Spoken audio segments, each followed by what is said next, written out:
CM వైఖరిపై మండిపడ్డారు మాజీ మంత్రి ఎమ్మెల్యే సబితా ఇంద్రారెడ్డి. రేవంత్ రెడ్డి తనపై చేసిన అనుచిత వ్యాఖ్యలను వెంటనే వెనక్కు తీసుకోవాలని డిమాండ్ చేశారు. తనను రేవంత్ రెడ్డి అవమానించిన తీరును తెలంగాణ ప్రతి ఆడబిడ్డ చూస్తుందన్నారు. సభలో తనకు ఎదురైన అవమానాన్ని తలుచుకుని సబితా కంటతడి పెట్టారు. కాంగ్రెస్ అహంకార వైఖరికి తెలంగాణ ప్రజలు సరైన సమయంలో తగిన బుద్ధి చెప్తారని హెచ్చరించారు.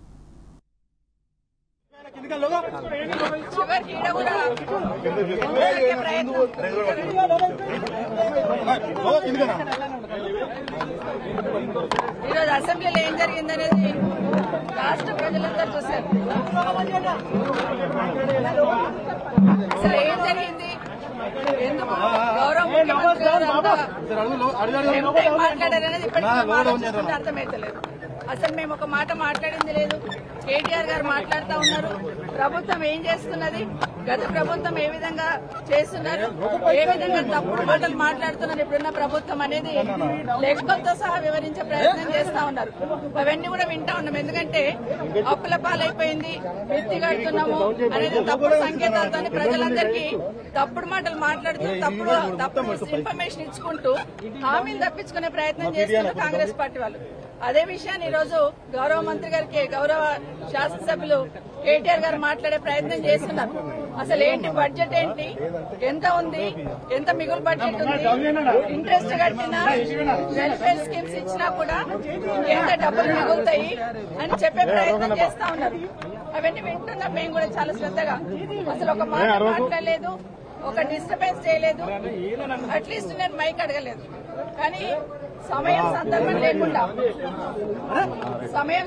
లేకుండా సడన్ గా ముఖ్యమంత్రి గారు లేచి, అంటే కేటీఆర్ గారు మాట్లాడుతూ ఉంటే దాన్ని ఎట్లా పక్కన జరపాలి అర్థం కాక వాస్తవాలు మాట్లాడుతున్నారు కదా కేటీఆర్ గారు అని సడన్ గా లేచి, కేటీఆర్ గారు మీ వెనకాల కూర్చున్న మా అక్కలు మమ్మల్ని ఇక్కడ ముంచిండ్రు, నిన్ను కూడా ముంచుతారు, మీరు జూబ్లీ బస్ స్టాండ్ అయితే మీ బతుకని మాట్లాడుతున్నారు.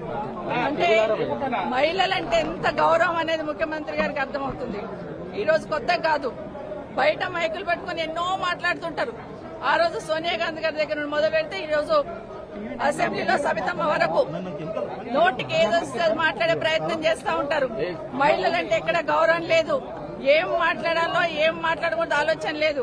ఒకటి అడుగుతున్న రేవంత్ రెడ్డి గారు, మీరు ఈ పార్టీలోకి రాకముందు నుండి ఈ పార్టీకి సర్వీస్ ఇచ్చిన వాళ్ళం, మేము భుజాన జెండా వేసుకుని పనిచేసి ఆ పార్టీ అధికారంలోకి రావాలని కోరుకున్న వాళ్ళం, నేను గాని సునీత గాని.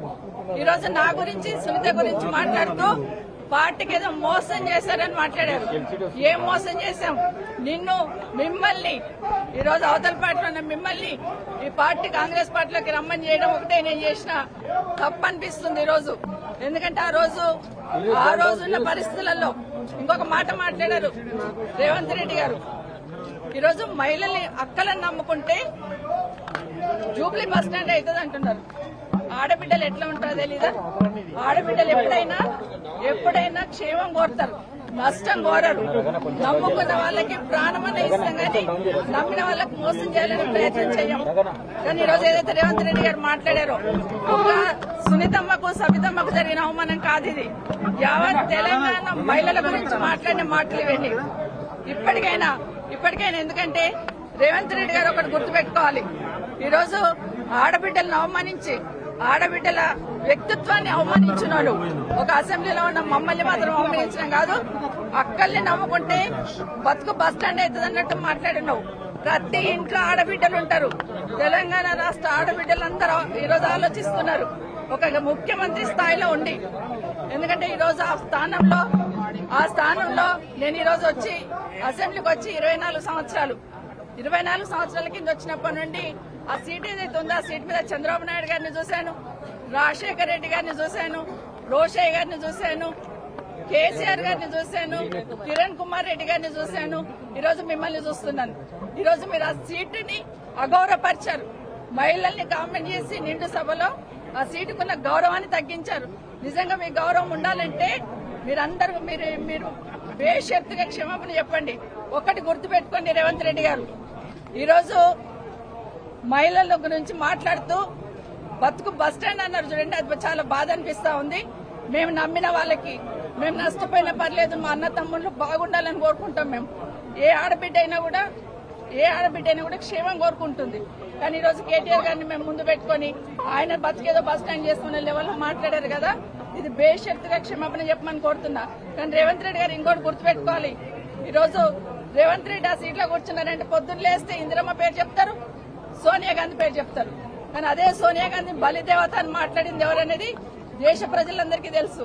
ఈరోజు ఆ సీట్ మీద కూర్చున్నామంటే ఒక ఇందిరమ్మ కావచ్చు, సోనియా గాంధీ కావచ్చు, లేకపోతే సబితమ్మ కావచ్చు, ఆ పుణ్యాన్ని అక్కడ పోయి కూర్చున్నారని దయచేసి గుర్తుపెట్టుకోమని చెప్తా ఉన్నాను.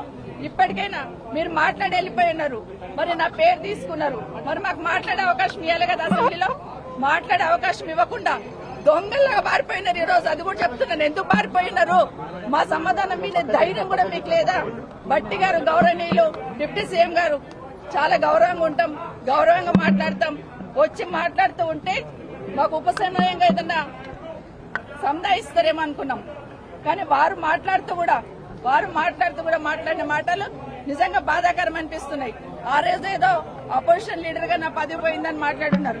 మరి మీ పక్క సీట్ ఈ రోజు మీకు వచ్చే అవకాశం ఉండే కదా, ఎందుకు ప్రయత్నం చేసుకోలేరని బట్టి గారిని కోరుతా ఉన్నాను. ఈ రోజు మీ బట్టి అధికారంలో ఉంది కదా. అన్నిటికన్నా ముఖ్యంగా ఒక మాట అన్నారండి గౌరవనీయులు డిప్యూటీ సీఎం గారు, ఏ ముఖం పెట్టుకొని ఈ అసెంబ్లీలోకి వచ్చారన్నారు. మా కర్మగాలే వచ్చాం. ఏం కాదు, వాళ్ళు బస్ స్టాండ్ ఫాలో అవుతారు కానీ ఇది బస్ స్టాండ్ ఫాలో అయితే తెలంగాణ మహిళలందరూ శాపం తగ్గుతున్నారు. ఎందుకంటే మేమేం తప్పు చేయలేదు. దేశంలో చాలా మంది పార్టీలు మారుతూ ఉంటారు. ఈ రోజు మీ పక్కన కూర్చోబెట్టుకున్నారు. ఎన్నికలు అయిన తర్వాత మీ ప్రభుత్వం అధికారంలోకి వచ్చిన తర్వాత కేసీఆర్ గారి ఇంటి మీద ఉన్న వాళ్ళని కాకి నా ఇంటి మీద వాళ్ళతో కాల్ చేస్తామని మాట్లాడింది ఇదే గౌరవ ముఖ్యమంత్రి గారు. కానీ అదే కేసీఆర్ గారు గెలిపించిన ఎమ్మెల్యేలంతా తీసుకుపోయి మీ పక్కన కూర్చోబెట్టుకున్నప్పుడు నన్ను పార్టీ మారినవని అడిగి అధికారం మీకు ఎక్కడిదని అడుగుతున్నాను. ఆ రోజు నేను పార్టీ మారినప్పుడు విత్ ఇన్ ద పార్టీలో ఏం జరిగింది, ఏ విధంగా మమ్మల్ని మెడబట్టి బయటకు గెంటేశారనేది మీకు తెలీదా అని అడుగుతున్నాను. ఎందుకంటే మాట్లాడలేదు, ఇన్ని రోజులు మాట్లాడలేదు. నేను పార్టీ గురించి ఎవరి గురించి మాట్లాడకుండా నేను కేసీఆర్ గారి నాయకత్వంలో పనిచేయడానికి వచ్చాను. 5 సంవత్సరాలు ఎందుకు మీరు నోరు మూసుకొని కూర్చున్నారు ఇప్పుడు అడుగుతానండి. మాట్లాడాల్సింది 5 సంవత్సరాలు. ఈ రోజు నేను బీఆర్ఎస్ పార్టీ బీఫామ్ మీద గెలిచి వచ్చున్నాను. ఇప్పుడు నన్ను గురించి మాట్లాడే అధికారం మీకు ఎక్కడిది? ఈ రోజు బాగా గుర్తుపెట్టుకోండి, నా కుటుంబానికి ఒక చరిత్ర ఉంది. నిజంగా మాట్లాడాలంటే నాకు 10 నిమిషాలు టైం ఇవ్వాల్సింది. ఆ రోజు నుండి ఈ రోజు వరకు నా జిల్లాలో నా కుటుంబం ఏంటి, నేనేంటి అనేది బాగా తెలుసు. ఎన్టీ రామారావు గారు ముఖ్యమంత్రిగా పక్కకు దించేసినప్పుడు అదే చంద్రబాబు నాయుడు గారు కాదని ముఖ్యమంత్రి గారు అంటున్నారు. ఆ రోజు ఇందిరారెడ్డి గారు హోంమంత్రికి రాజీనామా ఇచ్చి, అదే వీళ్ళ బాస్ ఆ రోజు ఉన్నప్పుడు కూడా ఇందిరారెడ్డి చనిపోయినప్పుడు నన్ను పార్టీలోకి రమ్మంటే నేను రానని ఇందిరారెడ్డి గారు పట్టిన జెండా నేను పట్టుకున్నాను. 2014లో మీరు టికెట్ ఇవ్వకపోయినా కూడా ఒక మాట మాట్లాడకుండా కాంగ్రెస్ పార్టీకి పనిచేస్తున్నాను. ఉన్న తర్వాత కూడా రాజశేఖర రెడ్డి గారు చనిపోయినాక నిజంగా రాజశేఖర రెడ్డి గారే మమ్మల్ని తీసుకొచ్చారు. రాజశేఖర రెడ్డి గారు మా లేడీస్ కి అంత ప్రాధాన్యత ఇచ్చారు. రాజశేఖర రెడ్డి గారు రాజకీయాలలో మా మహిళల్ని ఎంకరేజ్ చేశారు. కాబట్టి మేము ఇంత గట్టిగా నిలదొక్కున్నాం. ఈ రోజు మహిళలు ఎవరో ఒకరో ఇద్దరు బయటకు వచ్చి పనిచేస్తుంటే వాళ్ళని ఎంకరేజ్ చేయాల్సింది పోయి డిమోరలైజ్ చేయాలనే ప్రయత్నం ఏదైతే చేస్తా ఉన్నారో ఇది మంచి పద్ధతి కాదు. అసెంబ్లీలో కూడా ఆడబిడ్డలను అవమానించే సంస్కృతి వస్తుందంటే నిజంగా తలొంచుకోవాలండి. ఈ రోజు కనీసం మాట్లాడే అవకాశం కూడా ఇవ్వకుండా పోయినారంటే ఈ రోజు సమాధానం రాష్ట్ర ప్రజలకు చెప్పాలి. ఈ రోజు ఇక్కడ కూడా మాట్లాడదామని వచ్చాం.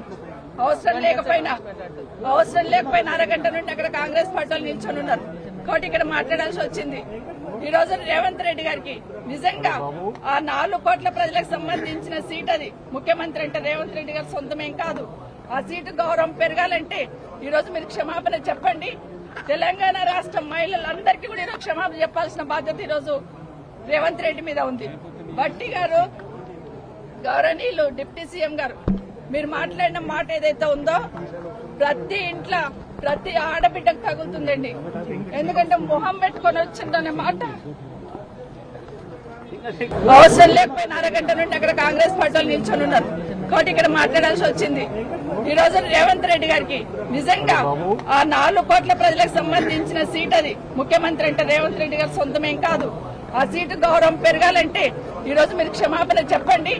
తెలంగాణ రాష్ట్ర మహిళలందరికీ కూడా ఈరోజు క్షమాపణ చెప్పాల్సిన బాధ్యత ఈరోజు